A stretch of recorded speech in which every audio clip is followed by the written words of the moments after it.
Let's get started. So as you know that we are discussing about IELTS speaking part 2. So in IELTS speaking part 2, it's a kind of a cue card sort of questions, and in those questions you people may be asked some different type of questions. Okay, so these different types of question may be about, number one is persons. They can talk about any person, or they may be any people as well. The second thing that they may ask you about a place. The third thing that they can ask you about an object. The fourth thing is that they can ask you about the activities, and number 5 is they can ask you about events. So there are as many as 5 types of questions. So now how would we prepare these type of specific questions that are related to these sort of topics? So we would divide into 5 phases. Okay, first of all we would target the first one, that is when you are describing a person or a place, how would you describe that? So look at just switch on your mobile phones and look into the groups that I have shared with you. उसमें आपके साथ मैंने ये share किया, what is the template that is related to when you are describing a person. ठीक है, तो person को describe करना है, उसके लिए हमारे पास क्या template हो सकता है. ठीक है, for example the first step would be that is introduction. ठीक है, all eyes on your mobile phones. It is about number 1 is the person I would like to describe is my father. The person I would like to describe is my uncle. और I have already told you one idiom. तो एक idiom जो आप हर जगह पे इसमें इस्तेमाल कर सकते हैं वो क्या आ सकता है? Is the person I would like to talk about is none other than my father, none other than my uncle. किसी भी शख्स के बारे में पूछ सकते हैं ना, जो भी आपका क्यू कार्ड होगा वो इनमें से ही किसी ना किसी चीज़, या पर्सन है या प्लेस है या थिंग है. तो हमने कोशिश करनी है कि कम से कम ना 5, जैसे हमने एसेज वाले नहीं याद किए थे टेम्पलेट, तो 5 जो हैं वो आपके पास टेम्पलेट ऐसे तैयार हो जाएं कि उसके अंदर अगर आपको कोई लफ्ज़ नहीं समझ में आ रहा तो आप कम से कम उसके अंदर बेटे क्या कर सकें, उसको आप फिट कर सकें. ठीक है, तो आप शुरू में यही अल्फाज आपने इस्तेमाल करने हैं कि I would like to kick off by describing none other than my uncle. ठीक है, तो इसके लिए मैंने आपको एक बाकायदा सेंटेंस और इडियम जो है वो याद करवाया हुआ है, I would like to kick of.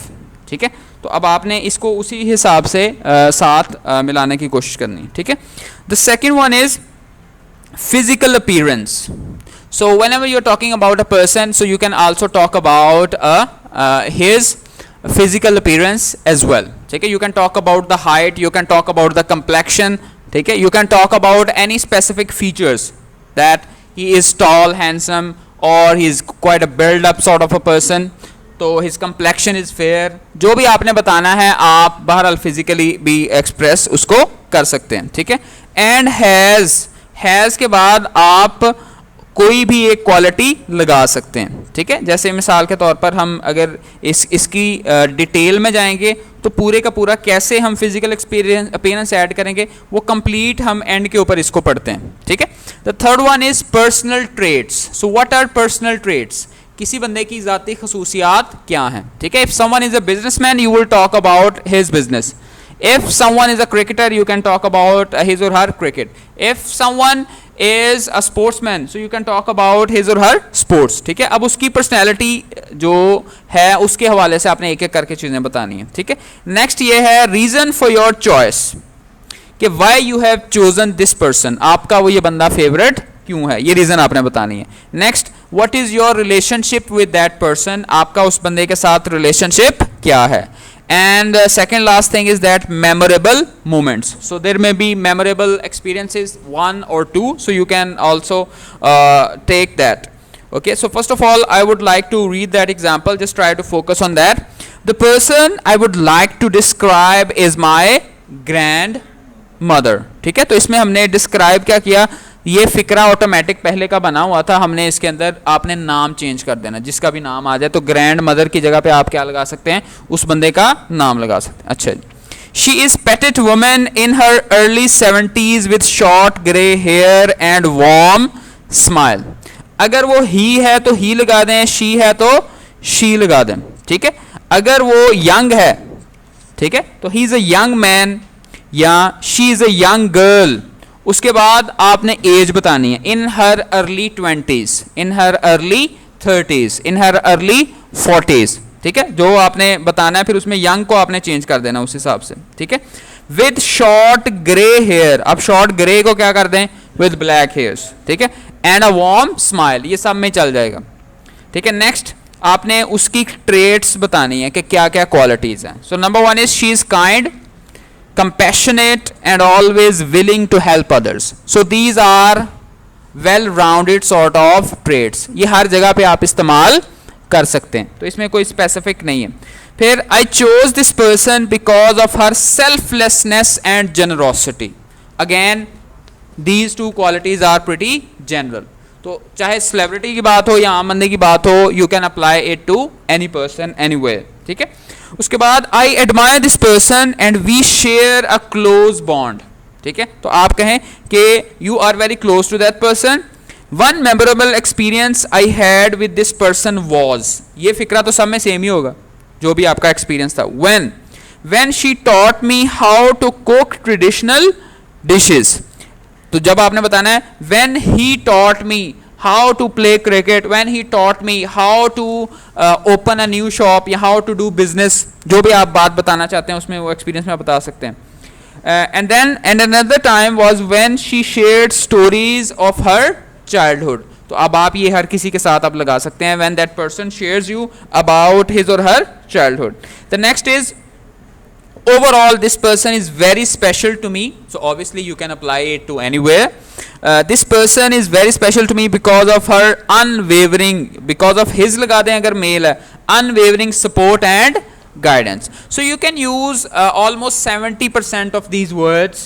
So whenever you find one thing that is about a person, तो आज हमने सिर्फ किसको फोकस किया है, ऐसे क्यू कार्ड्स जिनमें वो किसी बंदे का पूछें कि आपने अपना फेवरेट पर्सनैलिटी जो है वो बतानी है, ठीक है। तो उसको बताने के लिए आपके पास ये कम से कम ये एक सैंपल आंसर, एक टेम्पलेट जो है वो अगर होगा तो आप क्या कर सकते हैं, उस बंदे को इसमें फिट कर दें। तो अब आपके लिए जो होमवर्क है वो ये है कि आपके पास बेटे कैम्ब्रिज बुक्स मौजूद हैं, ठीक है। कैम्ब्रिज बुक्स में से आप 11 को पकड़ लें।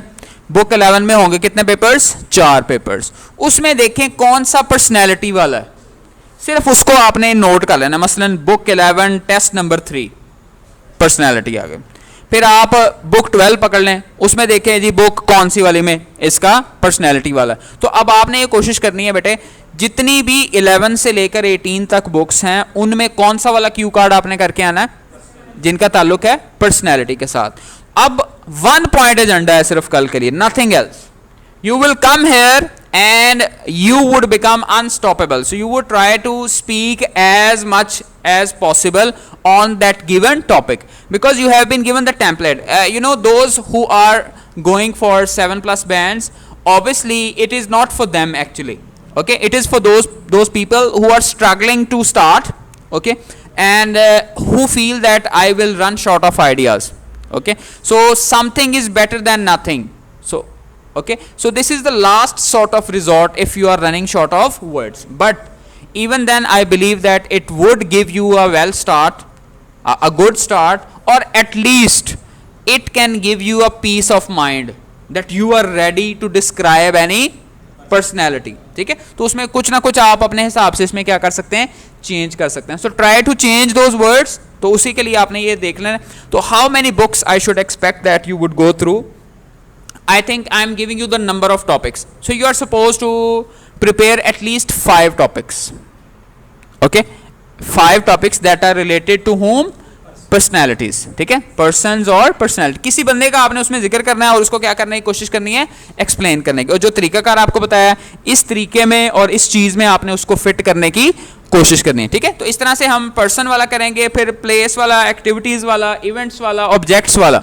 तो हम जब उसके हिसाब से कुछ ना कुछ तो वोकैबुलरी आएगी ना हमारे पास, फिर ये टेंशन तो नहीं होगी कि चलें अब हम स्टार्ट कहाँ से करेंगे, एंड कहाँ पे करेंगे। तो वो आपको वो चीज़ें उस हिसाब से होंगी।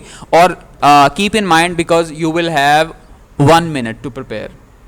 सो in that 1 minute you can also make changes in your mind at least. तो उसमें आपने यहाँ पर भी ये ख्याल रखने की कोशिश करना। इसमें कोई कन्फ्यूजन है तो पूछ लें शाबाश। Yes yes yes, because in your IELTS books, so when we have a speaking paper, complete one, so they would show us, if it's on a one-on-one sort of interview offline, they would give you a cue card, ठीक है. If it is on video link, they would show it on the screen just like this. तो आपकी पूरी screen पे होगा. और दूसरी अहम बात क्या है, if you are having a physical interview, don't give it back to the examiner. आपने एग्जामिनर को वो वापस नहीं करना क्यू कार्ड, ठीक है. वीडियो लिंक में तो आप वापस कर ही नहीं सकते. वो वीडियो लिंक में ये फायदा कि वो रहेगा आपके सामने, ठीक है. तो आपने वहां पर भी मीन्स क्या जो गाइडलाइंस है ना, who that person is, why you like it, why you dislike it, इस टेम्पलेट के साथ उन सवालों पे नजर रख के आप एक एक करके उन सवालों के भी जवाबात दे सकते हैं, ठीक है. तो अब आपके लिए कल ये इजाजत होगी, आप जो भी पेपर है ना इसका, उसका स्क्रीनशॉट ले लें मसलन, ठीक है. उसका स्क्रीनशॉट ले लें, अपने पास 5 सेव कर लें, ठीक है. वो आपने सुनाने से पहले मुझे मतलब व्हाट्सएप कर दें, तो मैं उन्हीं 5 टॉपिक्स में से आपसे सुन लूंगा, ठीक है. तो आपने ये प्रिपेयर करना है. बेहतर ये है कि आप कोशिश करें बुक 11, 12 और 13 जो है, ये अगर सबके पास हैं तो यहाँ से आप करके हैं, लेकिन अगर नहीं है तो ना करने की बजाय आपने बहरहाल इसको वहाँ से एक्सप्लोर ज़रूर करना है. And keep one thing in mind, speaking is all about practice, it's not about intelligence. It makes no difference even if you have done matric or not, even if you have done masters or not, or even if you are a graduate or not. So actually it becomes, because any person who can be trained to speak well can speak well. I mean, do you know all the celebrities, mostly celebrities, they are uneducated, but believe you me, those people would, because they are superb actors, so language is also sort of acting as well. So when they can remember dialogues, so why not, how they can not remember those words as well. तो वो उन words को याद रखते हैं, तो आप उन words के हिसाब से बेटे उसको अच्छे तरीके से याद करने की कोशिश करनी है, ठीक है. इसमें कोई क्वेश्चन है तो आप ये पूछ लें. ये बात है तो उसको स्टॉप कर दो बेटा ऊपर से. हलीमा आपसे मैं सुन लूँ पहले.